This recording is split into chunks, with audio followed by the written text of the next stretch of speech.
Okay, Divine Principle, Chapter 2, The Human Fall. All people have an original mind which inclines them to reject evil and pursue goodness. Yet even without our being aware of it, we're being driven by evil forces to abandon the goodness which our original mind desires and to perform evil deeds, which in our innermost heart we do not want to do. As long as these evil forces assail us, the sinful history of humanity will continue unabated. In Christianity, the master of these evil forces is known as Satan. We've been utterly unable to liquidate the forces of Satan because we have not understood Satan's identity or how he came to exist. To extirpate or eliminate evil by its root, and thereby end sinful history and usher in the era of goodness, we must first expose the motivation and origin of Satan and recognize the destruction he's wrought in human life. This explanation of the human fall will clarify these issues. Section 1. The root of sin. No one has known the root of sin, which lies deep within and ceaselessly drives people toward the way of evil. On the basis of the Bible, Christians have held to a vague belief that Adam and Eve's eating the fruit of the knowledge of good and evil was the root of sin. Some Christians believe that the fruit of the tree of the knowledge of good and evil was the fruit of an actual tree, while others believe that the fruit is a symbol, as much as the Bible is written in symbolic language. Let's consider the Bible's account of the human fall and its differing interpretations in order to arrive at a complete explanation.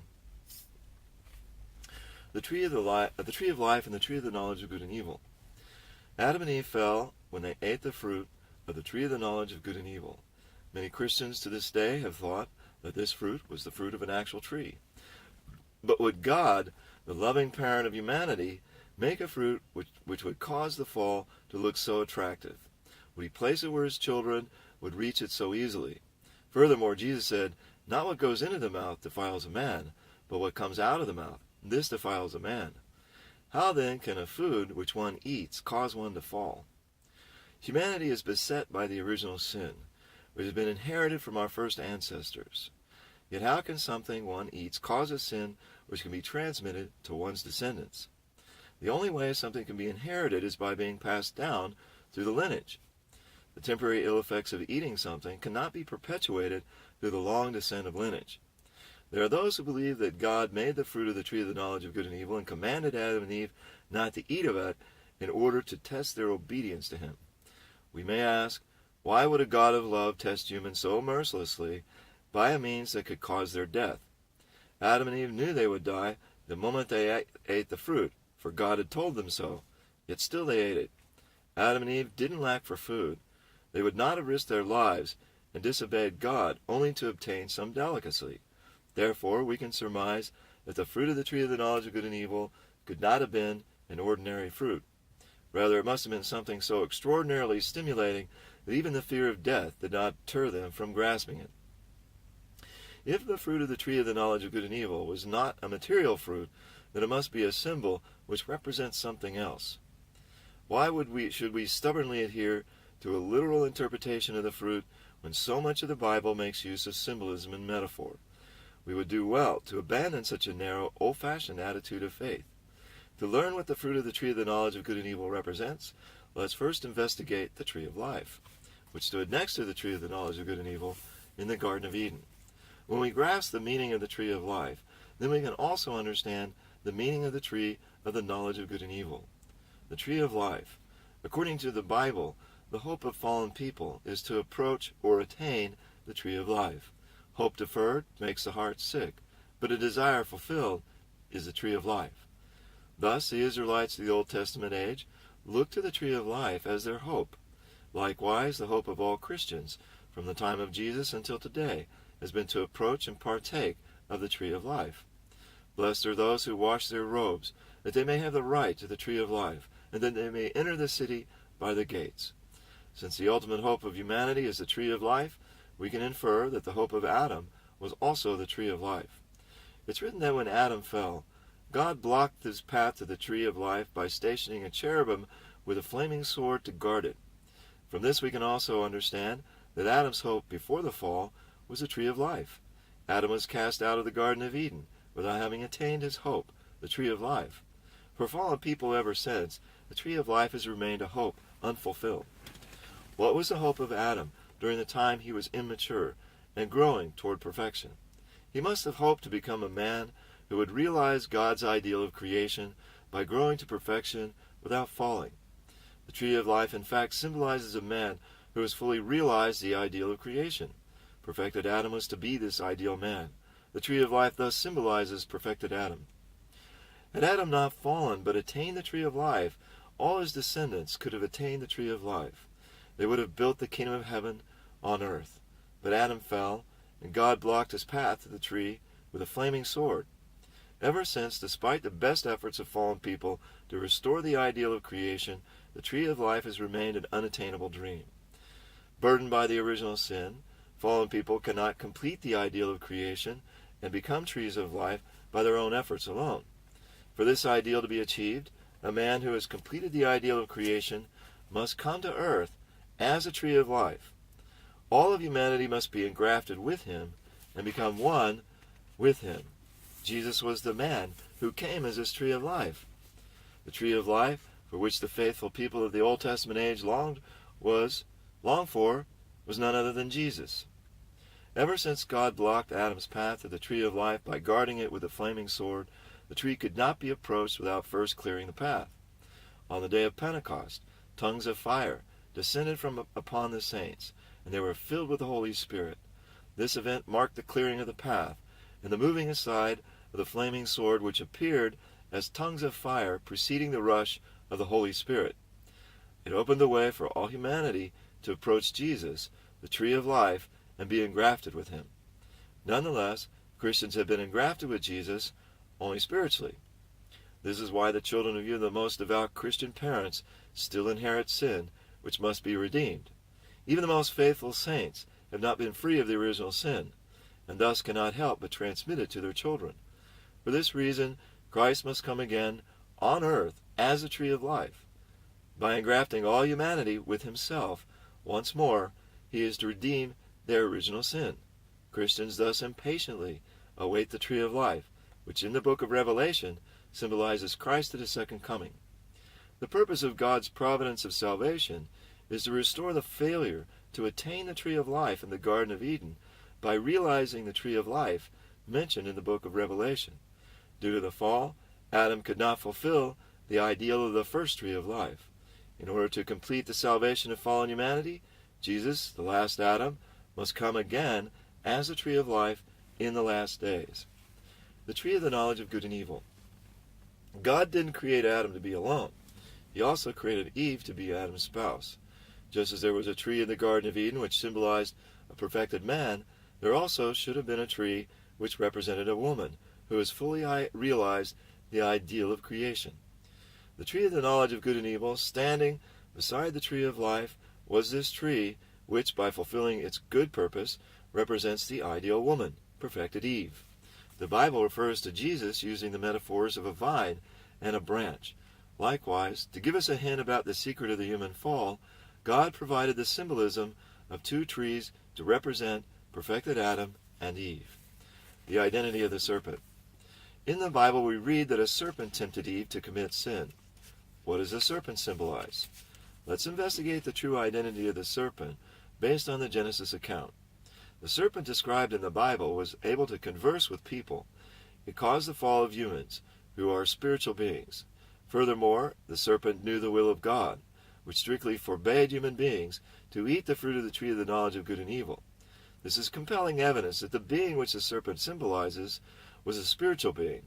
It's written, "The great dragon was thrown down, that ancient serpent, who is called the devil and Satan, the deceiver of the whole world. He was thrown down to the earth."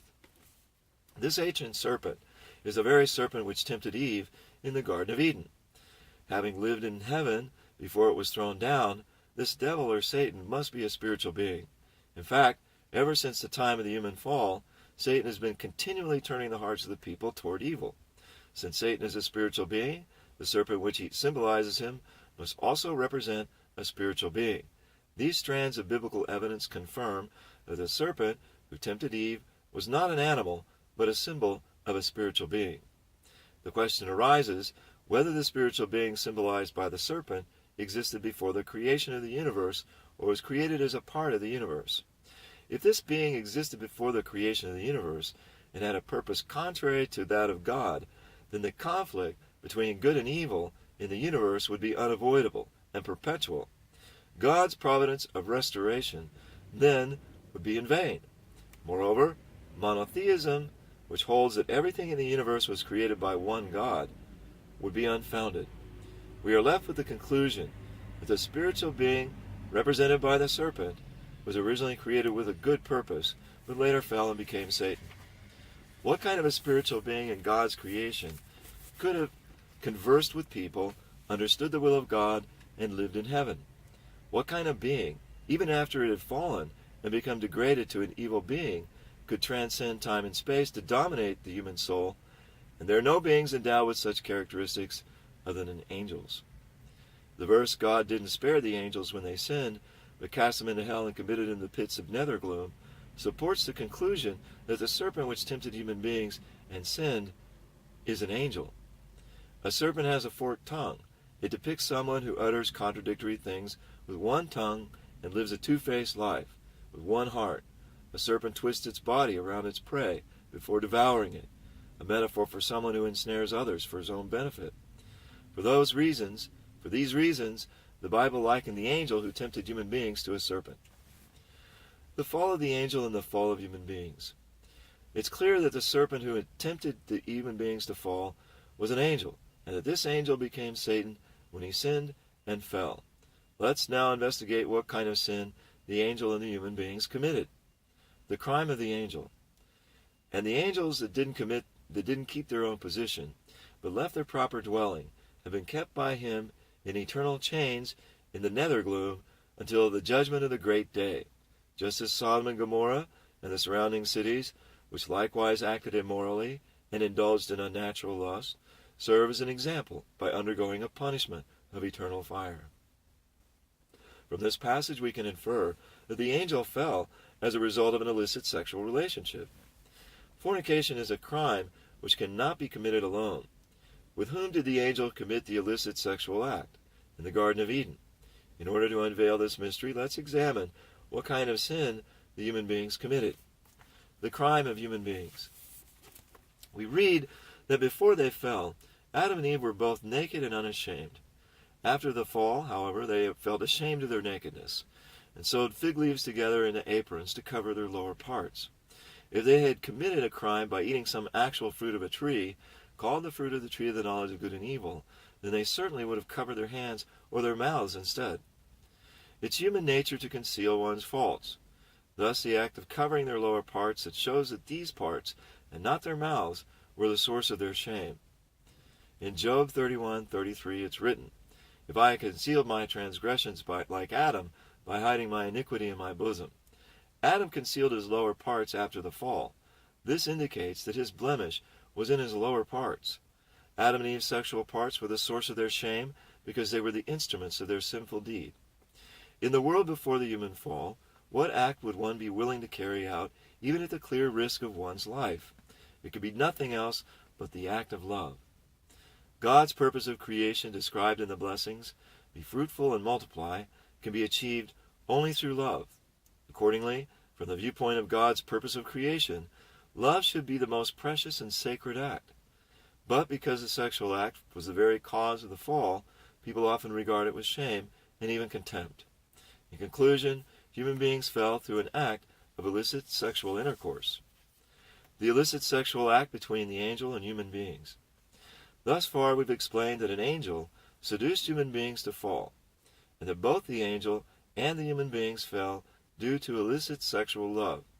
Human beings and angels are the only spiritual beings in the universe who are capable of having love relationships.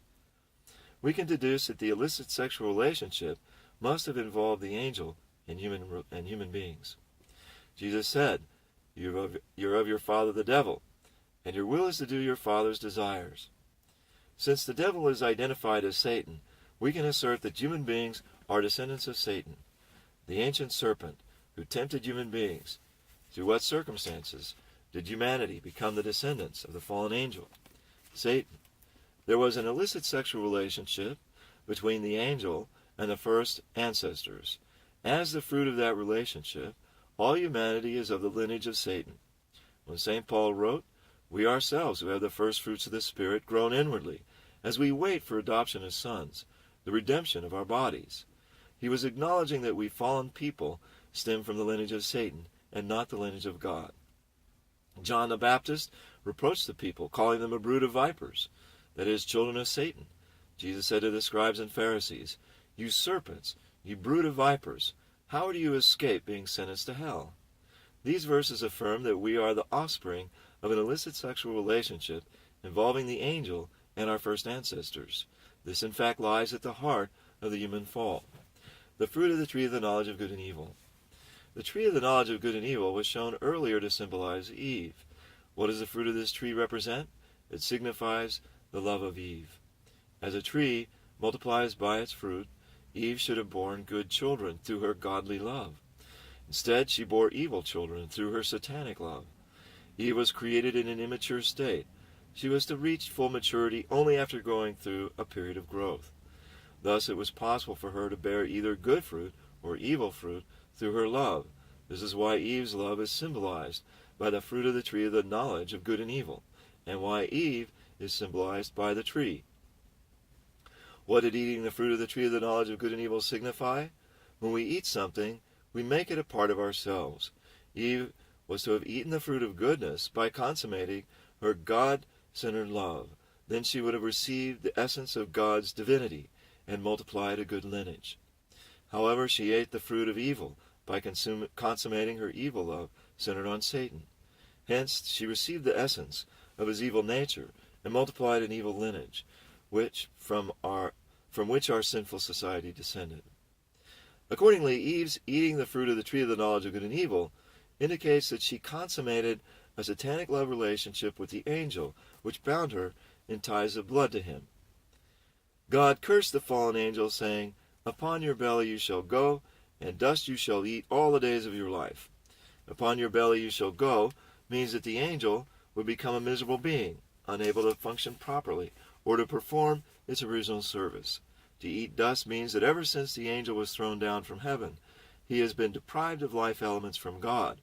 Instead, he's had to subsist on evil elements gleaned from the sinful world. The root of sin. We have learned from the above illumination of the Bible that the root of sin was not the first human ancestors ate a fruit, but rather that they had an illicit sexual relationship with an angel, symbolized by a serpent. Consequently, they couldn't multiply God's good lineage, but instead multiplied Satan's evil lineage. There's an ample evidence which helps us recognize that the root of human sin stems from sexual immorality. We know that the original sin has been perpetuated through lineal descent from one generation to the next.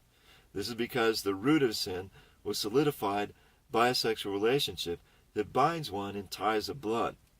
Furthermore, those religions which emphasize the need to purge sin regard fornication as a cardinal sin, and they have taught the virtues of chastity and restraint in order to curb it.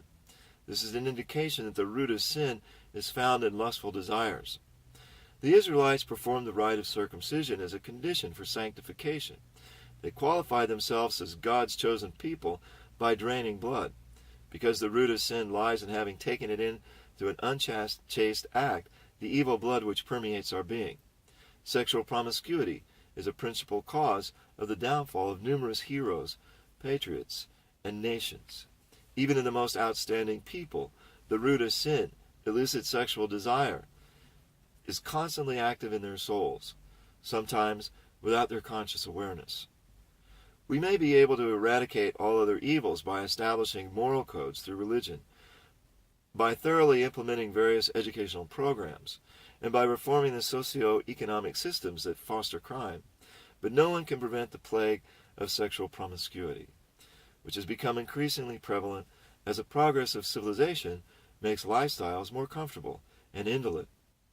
Therefore, the hope of an ideal world is an empty dream as long as this root of all evils has not been eradicated at its source. Christ at his second advent must be able to solve this problem once and for all. Section 2. The motivation and process of the fall. The initial cause of the human fall lay with the angel, who, as we have seen, is symbolized by the serpent who tempted Eve. Therefore, before we can know the motivation and the process of the fall, we must first learn about the angel. Angels, their missions, and their relationship to human beings. Like all beings, angels were created by God. God created them prior to any other creation. In the biblical account of the creation of heaven and earth, we find that God spoke in the plural, "Let us make man in our image, after our likeness." This is not because God was referring to himself as the Holy Trinity, as many theologians have interpreted the passage. Rather, he was speaking to the angels, whom he had created before human beings. God created angels to be his retainers, who would assist him in creating and sustaining the universe. In the Bible, we find many instances of angels working for the will of God. Angels conveyed to Abraham important words of God's blessing. An angel heralded the conception of Christ. An angel unchained Peter and led him out of prison and into the city. The angel who escorts John in the book of the Revelation calls himself a servant. And in Hebrews, angels are referred to as ministering spirits. The Bible often portrays angels honoring and praising God. Let's investigate the relationship between human beings and angels from the perspective of the principle of creation. Because God created us as his children and gave us dominion over all creation, we're meant to rule over the angels as well. It's written in the Bible that we have the authority to judge the angels. Many who communicate with the spirit world have witnessed hosts of angels escorting the saints in paradise. These observations illustrate the fact that angels have the mission to minister to human beings. The spiritual fall and the physical fall. God created human beings with two components, the spirit self and the physical self. The human fall likewise took place in two dimensions, the spiritual and the physical. The fall which took place through the sexual relationship between the angel and Eve was a spiritual fall, while the fall which occurred through the sexual relationship between Eve and Adam was a physical fall. How can an act of passionate love be consummated between an angel and a human being? All the emotions, sensations felt between a person and a spirit are exactly the same as those felt during contact between two earthly people. Undoubtedly, a sexual union between an angel and a person is possible. We can understand this more clearly from the following evidence. There are reported cases of earthly people leading a married life with a spirit. In the Bible, we have an account of an angel who wrestled with Jacob and put his thigh out of joint.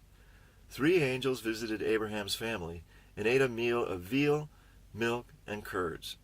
Moreover, 2 angels visited the house of Lot and ate the unleavened bread he served them.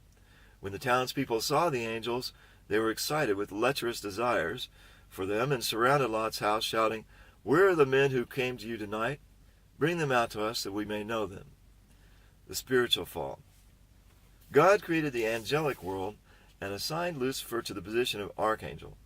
Lucifer was a channel of God's love to the angelic world, just as Abraham was a channel of God's blessing to the Israelites.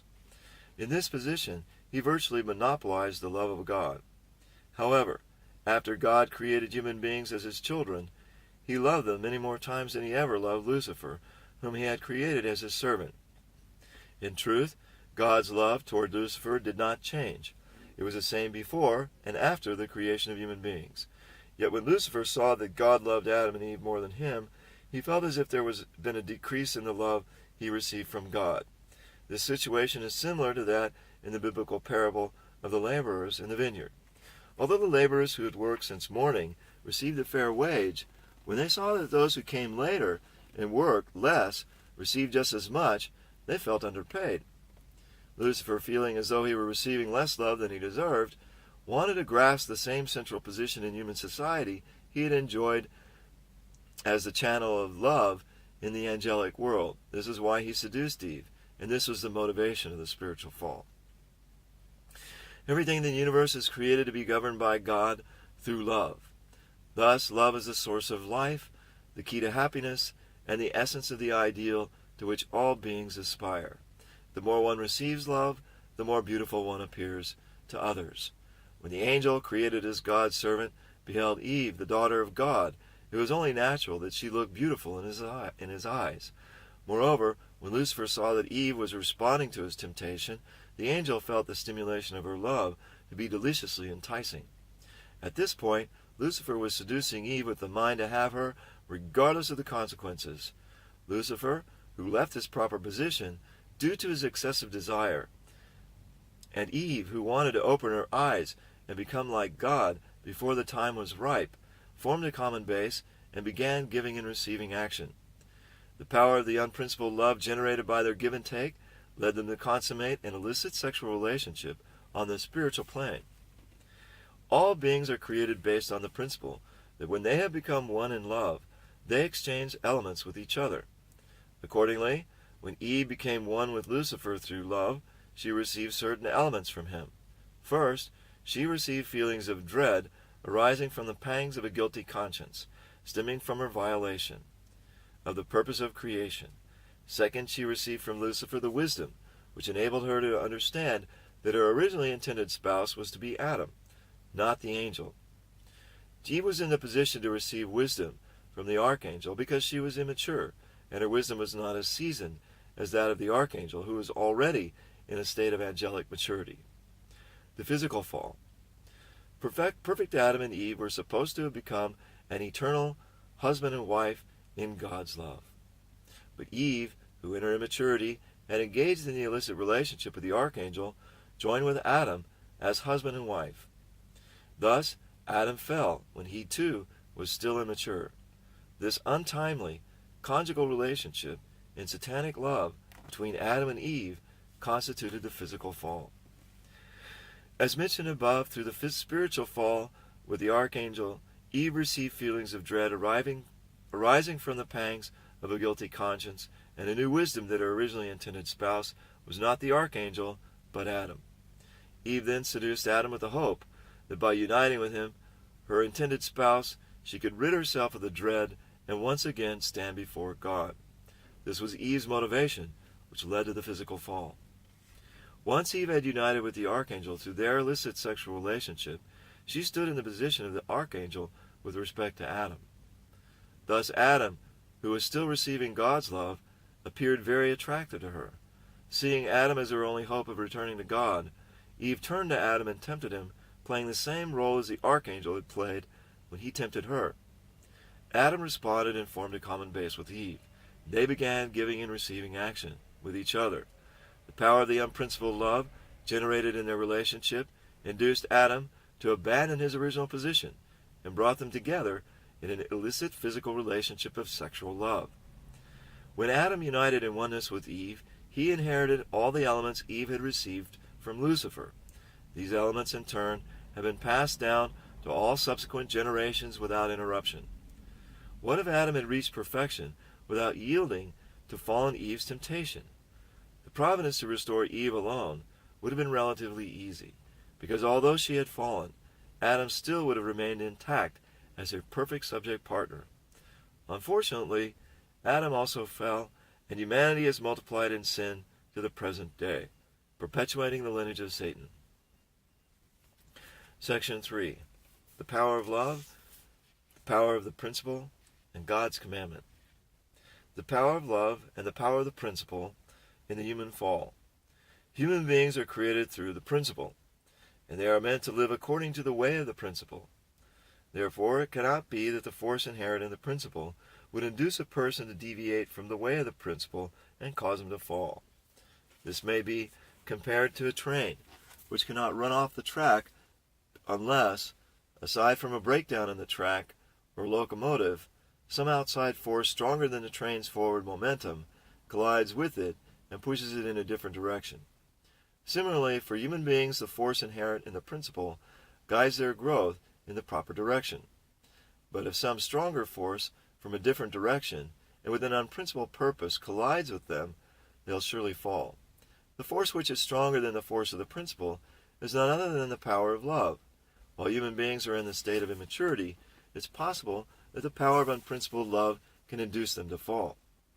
Why is the power of love stronger than the power of the principle? Why did God create it stronger? When this leaves open the possibility that the power of deviant love might collide with a person in the state of immaturity and cause him to fall?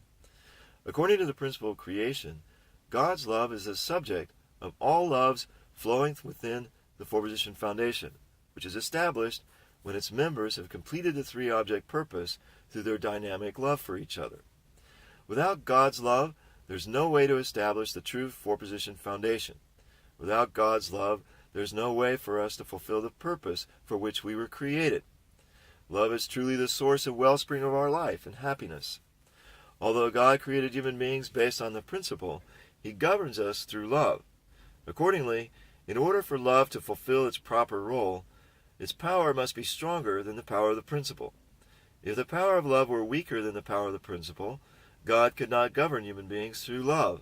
Rather, we would pursue the principle more than the love of God. For this reason, Jesus tried to raise His disciples with the truth, but it was His love that saved them. Why God set up the commandment as an object of faith? Why did God nurture the faith of Adam and Eve by giving them the commandment? Do not eat of the fruit. In their immature state, Adam and Eve could not be directly governed by God through love. Because the power of love is stronger than the power of the principle, God foresaw that if they ever formed a common base with the archangel, there was a possibility that they would succumb to the power of deviant, unprincipled love and fall. To prevent this, God gave Adam and Eve the commandment that forbade them from relating with the archangel in this way. No matter how powerful the unprincipled love of the archangel might be, if Adam and Eve had adhered to God's commandment, forming a common base with God, and engaging in give and take with Him and no other, the power of the archangel's unprincipled love would not have affected them, and they would never have fallen. Tragically, Adam and Eve didn't obey the commandment, but formed a common base with the archangel, and had give and take with him. Hence the power of illicit love pushed them off the track. It was not only to prevent their fall that God gave immature human beings the commandment. God also wanted them to enjoy dominion over the natural world, including the angels, by inheriting His creative nature. In order to inherit His creatorship, human beings should perfect themselves through their faith in the Word, as their own portion of responsibility. God gave the commandment not to the archangel, but only to the human beings. God wished to exalt the dignity of human beings, as bestowed by the principle of creation, which entitled them to stand as God's children and govern even the angels. The period during which the commandment was necessary. Was God's commandment not to eat of the fruit binding forever? God's second blessing was to be fulfilled when Adam and Eve entered God's direct dominion of love, by joining as true husband and wife and bearing and raising children in God's love. Indeed, the principle mandates that human beings eat the fruit once they reach full maturity of character. The power of love is stronger than the power of the principle. Had Adam and Eve reached perfection, become a godly husband and wife, and experienced God's direct governance by the absolute power of His love, their conjugal love would have become absolute. No person, no power in the universe could ever break that bond of love. At this point, Adam and Eve would never fall. There would have been no way for the love of the archangel, who is inferior to human beings, could ever have severed the conjugal love of Adam and Eve once it was grounded firmly in God. Accordingly, God's commandment, do not eat of the fruit, was binding upon Adam and Eve only while they were immature. I'm going to stop there.